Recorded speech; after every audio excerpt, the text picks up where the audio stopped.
तो इसमें सबसे पहले देखना है कि फर्टिलाइजेशन क्या होता है, कि ऑलरेडी आप लोग फर्टिलाइजेशन से वाकिफ़ हैं कि फर्टिलाइजेशन को हम लोग, इसको फर्टिलाइजेशन का जो दूसरा नाम है उसको हम क्या बोलते हैं, सिंगेमी बोलते हैं, सिंगेमी बोलते हैं, या इसको हम क्या बोलते हैं, फर्टिलाइजेशन, फर्टिलाइजेशन बोलते हैं। ये क्या होता है, इसमें क्या होता है, मेल गेमेट और फीमेल गेमेट क्या होते हैं, आपस में फ्यूज करते हैं। The fusion of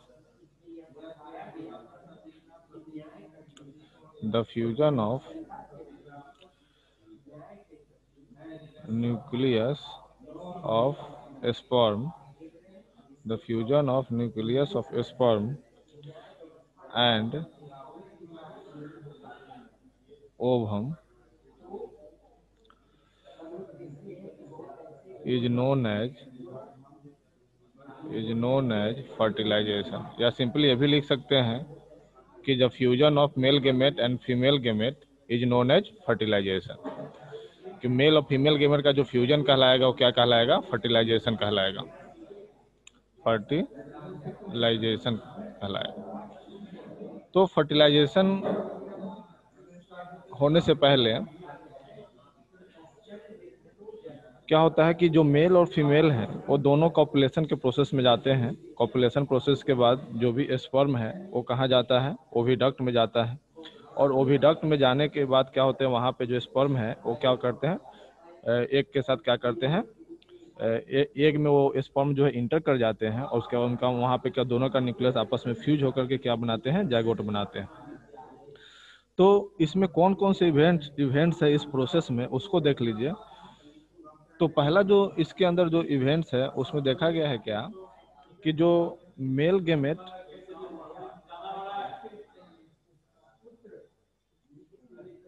the mail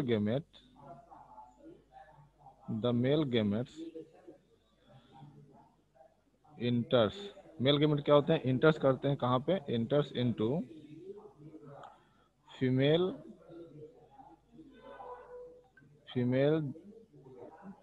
genital tract. Female का जो जेनाइटल ट्रैक है उसमें क्या करते हैं, जो मेल गेमेट है वो इंटर करते हैं by the process of copulation, bye the process of mating भी कह सकते हैं इसको, bye the process of mating. Mating process से क्या होते हैं, जो गेमेट है, मेल गेमेट है, वो कहाँ, फीमेल जेनाइटल ट्रैक में क्या करते हैं, इंटर करते हैं। और इंटर करने के बाद यहाँ पे जो स्पर्म जैसे इंटर करते हैं फीमेल जेनाइटल ट्रैक में, तो वहाँ पे स्पर्म के पास क्या होते हैं, लॉन्ग टेल होते हैं।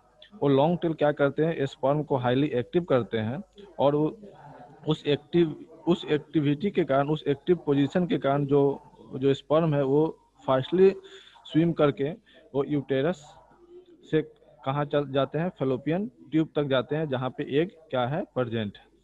तो दूसरा जो इसका जो इम्पोर्टेंट कैरेक्टर है कि sperm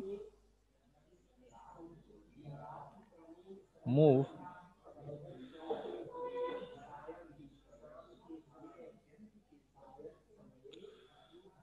into uterus through cervix। वो सर्विक्स के थ्रू क्या होते हैं, मूव करके कहाँ जाते हैं, यूटेरस में जाते हैं। And then pass into oviduct. उसके बाद कहाँ जाते हैं, ओविडक्ट के पास में जाते हैं। दूसरा जो इसके बाद क्या होता है, जैसे ओविडक्ट के पास आ गए तो ओविडक्ट को हम क्या बोलते हैं, फेलोपियन ट्यूब बोलते हैं। तो उसके बाद क्या होता है, जो स्पर्म जो है वो क्या करते हैं, फर्टिलाइजेशन, इससे स्पर्म जो है, जैसे मान लीजिए इस तरह का एग है, और इस एग में क्या होते हैं, स्पर्म इस तरीके से स्पर्म जो है मूव करके कहाँ जा, बहुत सारे स्पर्म इसके ऊपर क्या करते हैं, आते हैं, लेकिन इसमें से सिंगल स्पर्म इसके अंदर इंटर कर जाते हैं।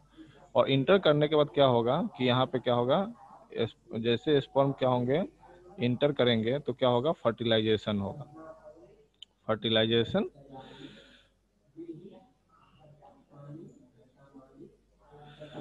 Fertilisation occur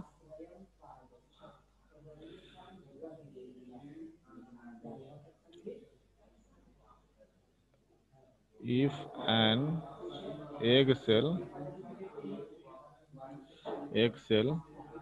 is present in oviduct,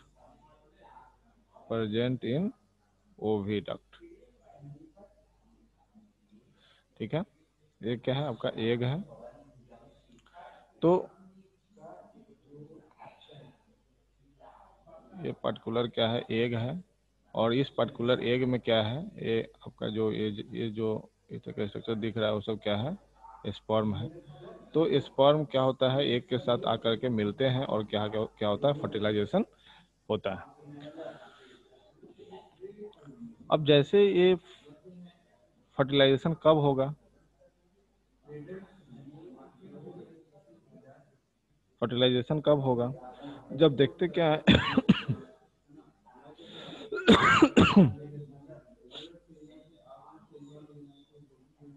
when sperm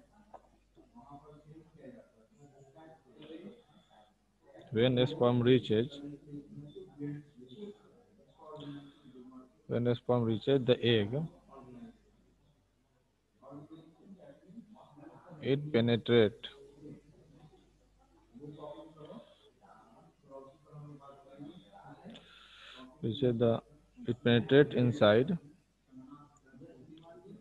inside ovum, and syngamy or fusion of male and female nuclei takes place, and fusion of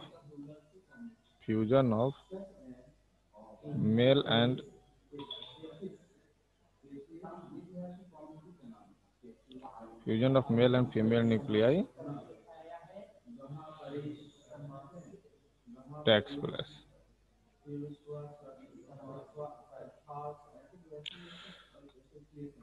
इसके बाद क्या होता है, जैसे वो फ्यूजन हो जाएंगे तो क्या होगा, जो नेक्स्ट जो स्टेप है वो क्या होगा, जायगोट इज फॉर्म। जैसे दोनों का फ्यूजन होगा तो जायगोट क्या होगा, जायगोट का फॉर्मेशन हो जाएगा। और जायगोट का जब फॉर्मेशन हो जाएंगे तो जायगोट क्या होंगे, वेरियस माइटोटिक डिवीजन में जाएंगे। यहाँ पे एक सिंगल जायगोट जो होते हैं सिंगल सेल होते हैं, यहाँ पे वेरियस माइटोटिक डिवीजन के बाद वो क्या होंगे, डिफरेंट नंबर ऑफ सेल्स बनाएंगे। जैसे 2 सेल बनेगा, फिर 4 सेल बनेगा, फिर 8 सेल बनेगा। मतलब क्या है, मल्टीप्लिकेटिव रेट में क्या होंगे, सेल के नंबर क्या होंगे, बढ़ने लगते हैं by the process of mitotic division. तो zygote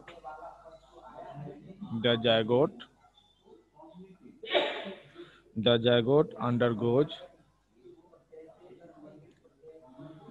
zygote undergoes various mitotic division, बहुत सारे various mitotic division to form embryo का क्या करते हैं, फॉर्मेशन करते हैं। इसके बाद क्या होता है, ये एम्ब्रियो जो होते हैं सिंक डाउन होकर के कहाँ आ जाते हैं, यूटेरस में आ जाते हैं। तो उसके बाद जो होते हैं, जब ये एम्ब्रियो बन रहे हैं वेरियस माइटोटिक डिवीजन के बाद, जायगोट में जो एम्ब्रियो बन रहे हैं, जो उस एम्ब्रियोनिक स्टेज क्या बोलते हैं हम लोग, एम्ब्रियोनिक स्टेज को बोलते हैं ब्लास्टोसिस्ट बोलते हैं। तो जो एम्ब्रियो है सिंक्स डाउन एंड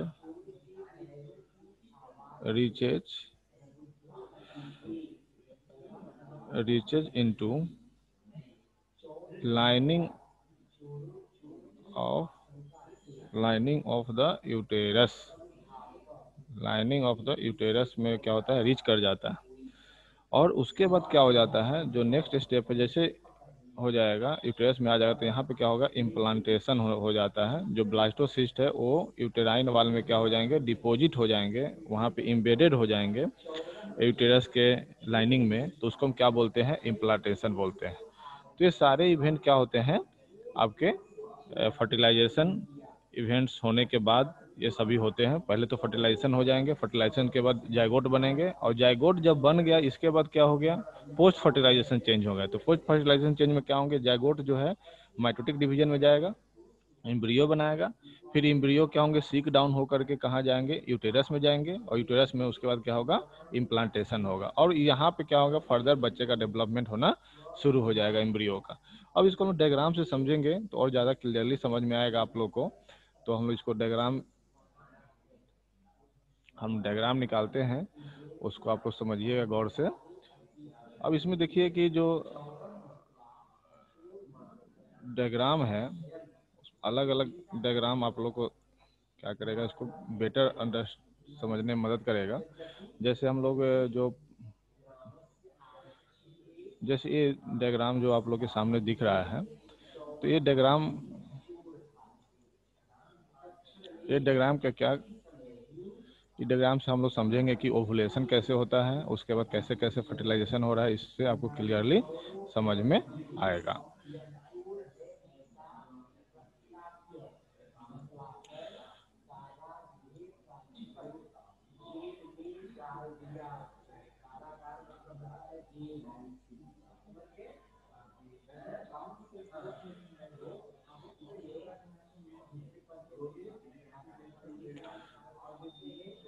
तो यहाँ समझिए कैसे कैसे होता है। तो देखिए, जब गर्ल्स में या कोई भी वोमेन है तो उसमें क्या है कि 28 डे का साइकिल होता है, जिसको हम क्या बोलते हैं, मेंस्ट्रुअल साइकिल बोलते हैं।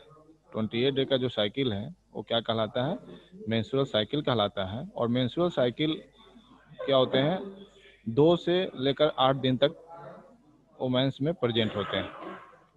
अब ये 2 से 8 दिन तक जो मेंस्ट्रुअल साइकिल है, ये कंप्लीट होने के बाद क्या होते हैं कि यूटेरस के अंदर जो है थिक स्पॉन्जी लाइनिंग का फॉर्मेशन होना शुरू हो जाता है। और इसी पीरियड कुछ समय के बाद 10 से जो 17वां दिन का जो समय आता है, इस 28 डे के पीरियड में ये क्या होता है, इसको बोलते हैं ओवुलेटरी फेज बोलते हैं, ओवुलेटरी फेज बोलते हैं। इस ओवुलेटरी फेज में क्या होता है, ओवुलेशन होता है। ओवुलेशन क्या होता है, तो ओवुलेशन क्या होता है, द प्रोसेस ऑफ रिलीजिंग ओवा फ्रॉम ओवरी। ओवुलेशन क्या होता है, द प्रोसेस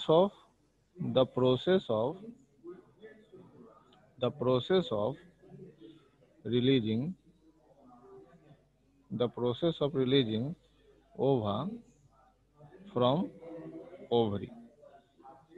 मतलब ओवरी से ओवा निकलने का जो प्रोसेस है, वो प्रोसेस को हम क्या बोलते हैं, ओवुलेशन बोलते हैं। तो ओवा कहाँ से निकलता है, तो ओवा निकलने के लिए क्या होते हैं, उसके अंदर मैच्योर फॉलिकल होता है। मैच्योर फॉलिकल जब क्या होते हैं, रप्चर होते हैं, ये मैच्योर फॉलिकल है। तो क्या होता है, जैसे मान लीजिए इस तरह का एक फॉलिकल है, इसके अंदर क्या होता है, एक प्रेजेंट होता है। अब ये रप्चर होंगे, टूटेंगे, तो क्या होगा, यहाँ से क्या होंगे, ये एक क्या होते हैं, बाहर निकलते हैं। अब ये रप्चर जो फॉलिकल है, ये रप्चर जो फॉलिकल है, क्या बनाते हैं, कॉर्पस लुटियम का फॉर्मेशन करते हैं। तो ओवरी के अंदर क्या है, रप्चर फॉलिकल से क्या बनता है, कॉर्पस लुटियम का फॉर्मेशन होता है। और इसी कॉर्पस लुटियम से एक हार्मोन निकलता है, जिसके बारे में हम लोग चर्चा किए थे।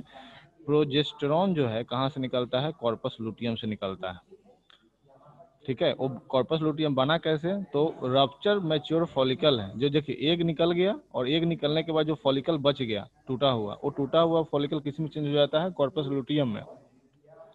ठीक है, और कॉर्पस लुटियम से क्या निकलता है, प्रोजेस्टेरॉन, जिसको हम लोग क्या बोलते हैं, प्रेगनेंसी हार्मोन भी बोलते हैं। अब देखिए, एक जो है ये कहाँ आ जाएगा, आपके यहाँ पे आ जाएगा। एक जो है रेड से हम इसको डिनोट करते हैं, एक जो है कहाँ आ जाएगा, यहाँ पे आ जाएगा। अब एक जब यहाँ पे आ गया तो क्या होगा, अब यहाँ पे जैसे मेटिंग प्रोसेस होगा, तो यहाँ पे देखते क्या है, ये सर्वाइकल ओपनिंग है, तो यहाँ पे क्या होगा, देखते हैं क्या है कि स्पर्म जो है आसानी से क्या होगा, इंटर करेगा, और ये स्विम करते हुए, ये यूटेरस का एरिया है, और स्विम करते हुए कहाँ आ जाएगा, ये ओविडक्ट। ये आपका क्या है, ओविडक्ट का पूरा पार्ट है, यहाँ से लेकर के यहाँ क्या है, ओविडक्ट है। तो ये स्विम करते हुए स्पर्म कहाँ आ जाएगा, एक के पास आ गया, और एक के पास जैसे देखिए यहाँ बहुत सारे स्पर्म है, और ये क्या सिंगल सा एक एग है।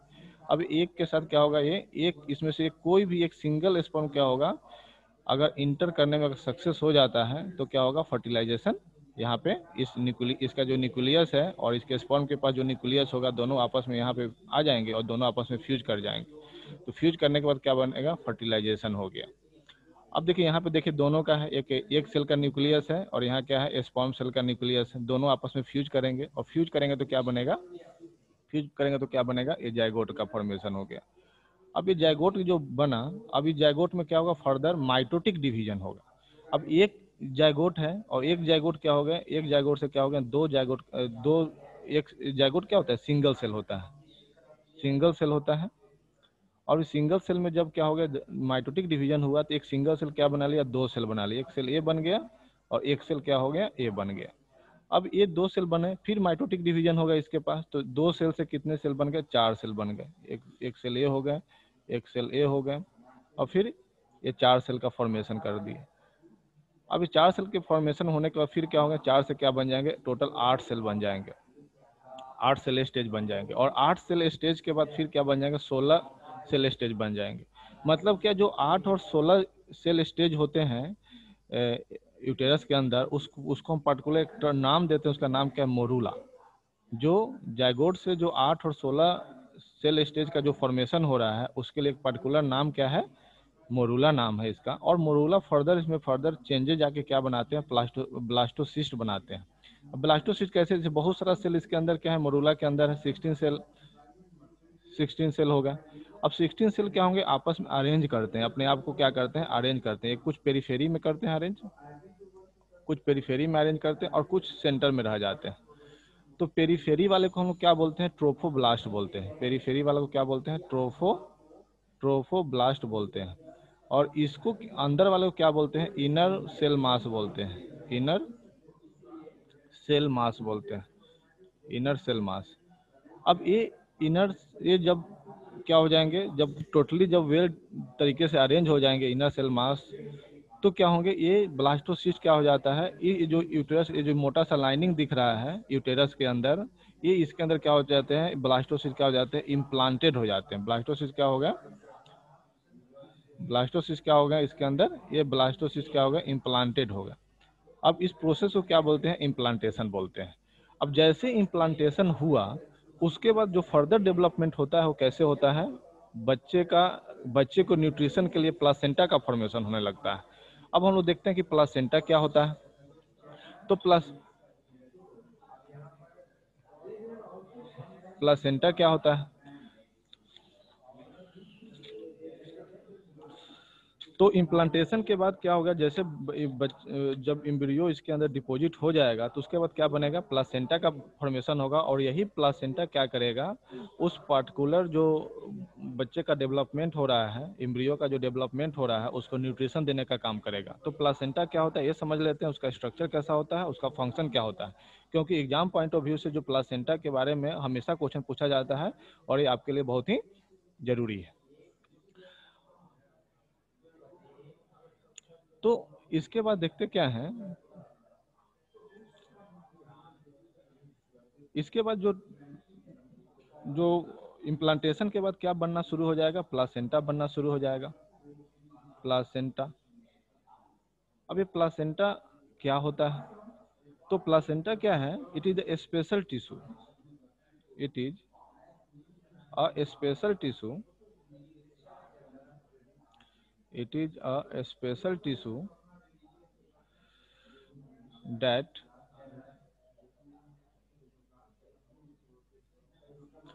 that help the human embryo, that help the human embryo in obtaining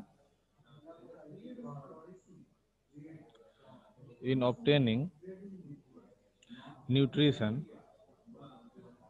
obtaining nutrition from mother bloods, mothers के ब्लड से न्यूट्रिशन ऑब्टेन, मदर ब्लड्स। तो एक तरह का स्पेशल टिश्यू है जिससे क्या होते हैं, जो एम्ब्रियो जो है मदर ब्लड से न्यूट्रिशन को क्या करते हैं, ऑब्टेन करते हैं। इसके स्ट्रक्चर की बात कर लें तो इसका स्ट्रक्चर कैसा होता है, इसका स्ट्रक्चर होता है डिस्क शेप स्ट्रक्चर होता है। जो सीडी का डिस्क देखे हैं ना, उसी तरह का स्ट्रक्चर होता है। तो placenta, placenta is a disc like, is a disc like structure placenta is disc like structure embedded in uterine wall. Uterine wall में क्या होते हैं? इम्बेडेड होते हैं, यूटेराइन वॉल। दूसरा क्या है? It contain villi. विलाई क्या होता है? एक finger like small finger like structure को हम क्या बोलते हैं? विलाई बोलते हैं। आप लोग को लाइव प्रोसेस में मैंने बताया था। तो इसका और क्या है इसके स्ट्रक्चर में? तो इसमें क्या होता है इसके स्ट्रक्चर में? It contain villi. ये विलाई को क्या करता है? कंसीडर करके रखता है। Villi on the side of embryo, side of the embryo. Embryo के साइड में क्या है? भिलाई प्रेजेंट है। दूसरा क्या है? दूसरा जो स्ट्रक्चर इसमें क्या है? It contain blood spaces.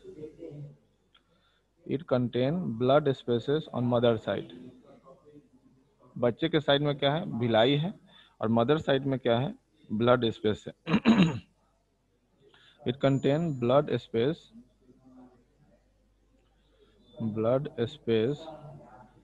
It contain blood space on mother side, on mother side. It contain blood space on mother side which surround the villi, which surround the villi, जो भिलाई को क्या करता है? सराउंड करके रखता है। इसके फंक्शन की बात कर लें, तो इसका डिफरेंट फंक्शन है। ये क्या करता है? न्यूट्रिशन को क्या करता है? मदर से एम्ब्रियो को देने का काम करता है। तो it provides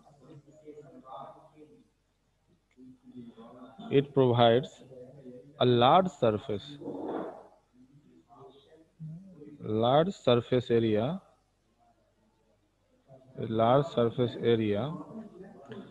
for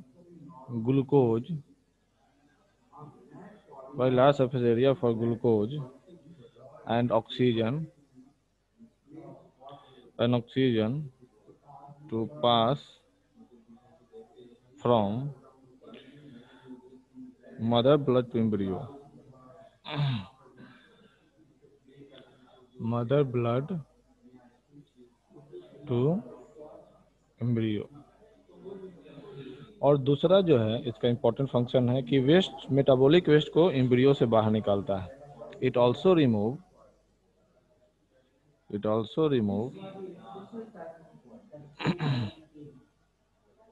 metabolic waste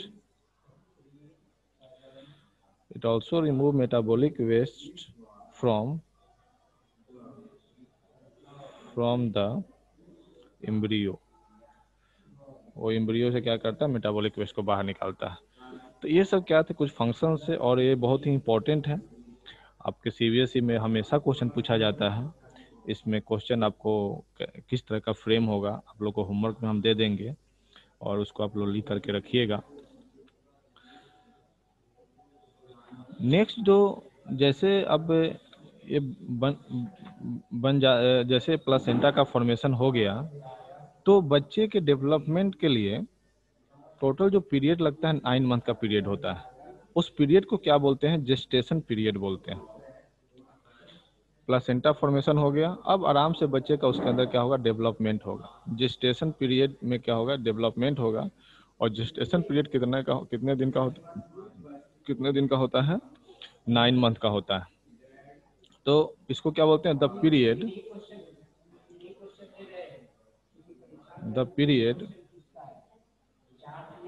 from the period from the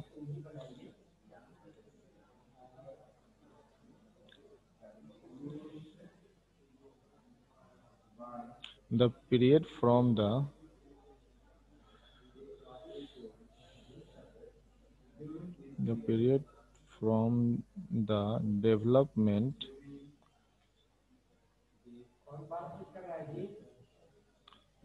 from the development till the childbirth child birth तक का जो पीरियड है बच्चे के डेवलपमेंट के लिए, उसको हम क्या बोलते हैं, जेस्टेशन पीरियड बोलते हैं, नोन एज जेस्टेशन पीरियड। उसको हम क्या बोलते हैं, जेस्टेशन पीरियड बोलते हैं।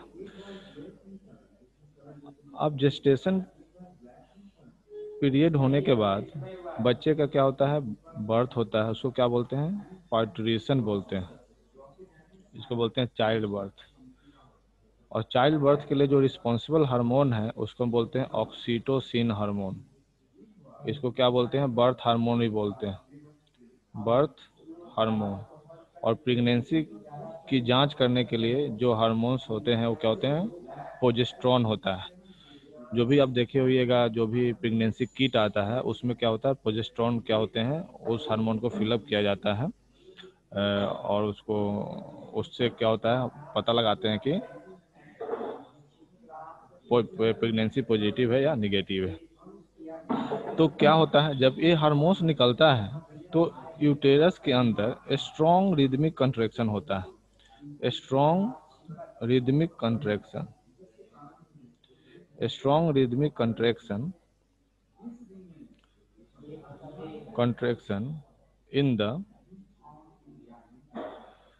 in the uterus causes childbirth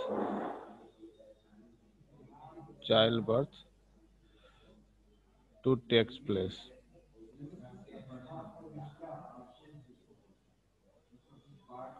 ठीक है, तो इस तरीके से क्या होता है, बच्चे का क्या होता है, बर्थ होता है। तो ये सब क्या थे आपके फर्टिलाइजेशन और पोस्ट फर्टिलाइजेशन इवेंट थे। अब हम लोग फिर समझते हैं डायग्राम से कि कैसे कैसे बच्चे का डेवलपमेंट होता है। तो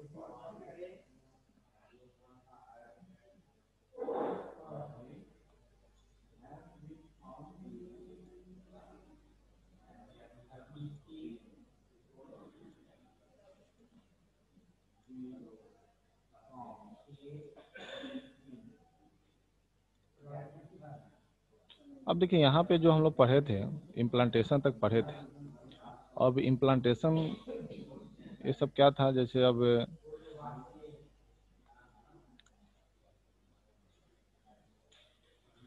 ये जो हम लोग पढ़े थे कि यहाँ पे फर्टिलाइजेशन हो रहा है और फर्टिलाइजेशन के बाद क्या बन रहा है, जायगोट बन रहा है। यहाँ पे क्या हो रहा है, फर्टिलाइजेशन हो रहा है, फर्टिलाइजेशन हो रहा है, फर्टिलाइजेशन के बाद क्या बन रहा है, जायगोट बन रहा है। और ये जायगोट क्या फर्दर माइटोटिक डिवीजन के पास जा रहा है, तो क्या बन रहा है, 2 सेल स्टेज हो गया। ये 2 सेल के बाद ये 4 सेल हो गया, 8 सेल हो गया, 16 सेल हो गया। तो ये क्या बन गया, मोरूला बन गया। मोरूला बनने के बाद क्या बनता है, ब्लास्टोसिस्ट बनता है। अब यही ब्लास्टोसिस्ट क्या होता है, आपका इम्प्लांट होता है कहाँ, इस यूटेरस के अंदर में। अभी इम्प्लांट, जैसे इम्प्लांटेशन हो जाएगा और बच्चे का डेवलपमेंट होना शुरू होगा तो इसके चारों तरफ क्या होंगे, इस तरीके का एक डिस्क शेप स्ट्रक्चर बनेगा प्लासेंटा का। और प्लासेंटा का जब स्ट्रक्चर बनेगा तो बच्चे के साइड से क्या होगा, इस तरीके का भिलाई निकला हुआ रहेगा। और इसमें से एक कॉर्ड निकला रहता है जो बच्चे के नाभि में आकर के जुड़ा रहता है। ठीक है, जैसे मान लीजिए ये बच्चे का फीटस का डेवलपमेंट हो रहा है तो यहाँ पे इसका नाभि है और ये किससे जुड़ा रहेगा, प्लासेंटा से जुड़ा रहेगा, प्लासेंटा से, प्लासेंटा से जुड़ा रहेगा। इस पार्टिकुलर कॉर्ड को हम क्या बोलते हैं, अम्बिलिकल कॉर्ड बोलते हैं, अम्बिलिकल अम्बिलिकल कॉर्ड बोलते हैं। और इसी कॉर्ड के माध्यम से वो क्या करता है, माँ के ब्लड से न्यूट्रिशन को अपने अंदर लेता है, या जो कुछ भी वेस्ट प्रोडक्ट निकल रहा है इस एम्ब्रियो में, उस वेस्ट प्रोडक्ट को बाहर निकालने का काम किससे करता है, पहले अम्बिलिकल कॉर्ड से को प्लासेंटा में भेज देगा, फिर वहाँ से मदर ब्लड्स में जाकर के माँ उसको क्या करेगी, फिर कर देगी। अब ये बच्चे को डेवलपमेंट जो हो रहा है, इसको डेवलपमेंट होने में इस जो पीरियड का डेवलपमेंट है, इसमें टोटल कितने मंथ लग गए, 9 मंथ लग गए। अब इस 9 मंथ को हम लोग क्या बोलते हैं, जेस्टेशन पीरियड बोलते हैं। अब ये जेस्टेशन पीरियड हुआ। अब जेस्टेशन पीरियड जब कंप्लीट हो जाएंगे, बच्चे का डेवलपमेंट कंप्लीट हो जाएगा, तब ये जो यूटेराइन वाल आपका दिख रहा है, इस पर्टिकुलर यूटेराइन वाल वाल को सिग्नल जाएगा नर्वस सिस्टम को, नर्वस सिस्टम से ब्रेन को, और ब्रेन क्या करेगा, ऑक्सीटोसिन हार्मोन निकालने के लिए इसको क्या करेगा, ऑक्सीटोसिन हार्मोन निकलेगा। और ये ऑक्सीटोसिन हार्मोन क्या करेगा, इसमें जोड़ का कॉन्ट्रैक्शन, जोड़ का जो क्या है खिंचाव है, इसके अंदर क्या है डेवलप होगा। और इसके अंदर जो बच्चा डेवलप होगा ऑटोमेटिक क्या होगा, इस बर्थ कैनाल से आउट हो जाएगा। ठीक है, तो इस तरीके से नॉर्मल डिलीवरी होता है। अगर इसमें अगर इस प्रॉब्लम होता है तो हम क्या बोलते हैं, सिजेरियन करते हैं, इसको कट करके और यहाँ से बेबी को बाहर निकालते हैं। ठीक है, तो इस तरीके से क्या होता है, बच्चे का डेवलपमेंट होता है। तो आज के लिए बस इतना ही रहने दीजिए, और आगे हम लोग 12 बजे का जो क्लास है इसके आगे पढ़ेंगे कि अगर मान लीजिए फर्टिलाइजेशन नहीं हुआ तो क्या होता है, क्या चेंजेज आते हैं, मेनोपॉज क्या है, मेनार्की क्या है, फिर रिप्रोडक्टिव हेल्थ के बारे में 12 बजे हम लोग पढ़ेंगे। ठीक है, तो आज के लिए बस इतना ही। कोई डाउट है तो व्हाट्सएप पे आप लोग पूछ सकते हैं।